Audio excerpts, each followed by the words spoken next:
اب میں اگر بات کروں تو ہو سکتا ہے آپ ناراض ہو جائیں،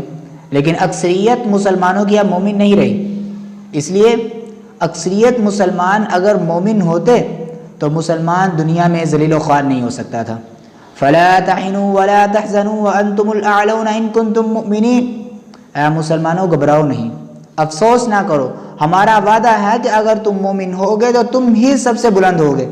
تو آج تو ہم بلند نہیں ہیں، بلند تو امریکہ ہے، بلند تو برطانیہ ہے، بلند تو یورپ ہے، چائنا ہے، رشیا ہے، بلند تو یہ ممالک ہیں۔ 7G 8G 9G 11G 13G 15G وہ لوگ بیٹھتے ہیں، وہ لوگ دنیا کے معاملات طے کرتے ہیں، اور ان میں سے کسی میں نہ 7G میں نہ 15G میں کوئی مسلمان نہیں ہے، نہ ہم 3 میں نہ 13 میں، ہماری حیثیت کیا ہے؟ اور آج جو پٹائی ہو رہی ہے امت مسلمہ کی، جو عذاب آ رہا ہے اللہ تعالیٰ کی اجازت سے آ رہا ہے،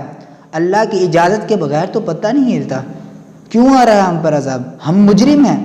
ہم نے آزاد ہونے کے بعد آج تک کسی مسلمان ملک میں اسلامی نظام قائم نہیں کیا،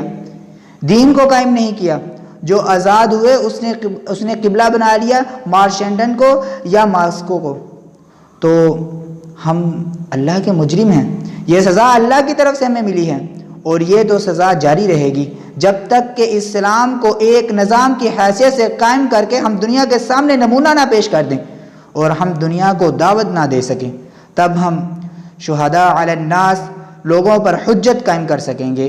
دین قائم کر سکیں گے کہ یہ ہے دین جو اللہ کا سچا دین ہے۔ وہ بہترین نظام دیتا ہے، اور انسان کو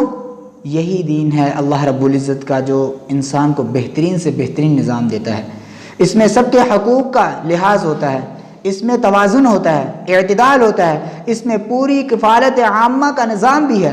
خلافت راشدہ میں بچے کے پیدا ہوتے ہی اس کا وظیفہ مقرر کر دیا جاتا تھا، زکوٰۃ کے نظام کے تحت سوشل سیکیورٹی ہوتی تھی،